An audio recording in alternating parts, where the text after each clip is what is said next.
যুবক বন্ধুরে বলো, আমেরিকায় যাও, চাইনিজ, জাপান, জার্মান, ইন্দোনেশিয়ায় যাও, ফ্রান্স, মালয়েশিয়ায় যাও, বলো বলো আমার নবীর রওজায় যাইতে মনে চায় কি চায় না? কার কার মনটায় চায় দুইটা হাত উঁচা করে দেখাও, আওয়াজ দিয়ে চোখের পানিগুলো ফেলে জোরে ডাকো আল্লাহ,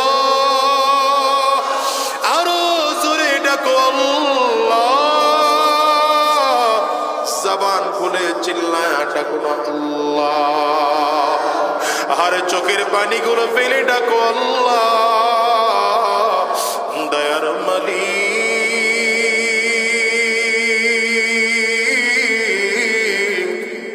যতজন গোলাম আমরা দুইটা হাত বাড়াইলাম, আয় আল্লাহ জীবনে একটা বার হলেও, আয় আল্লাহ জীবনে একটা বার হলেও নবীজির রওজা না দেখাইয়া, কাবা তাওয়াফ না করাইয়া জমিন থেকে নিও না, নিও না।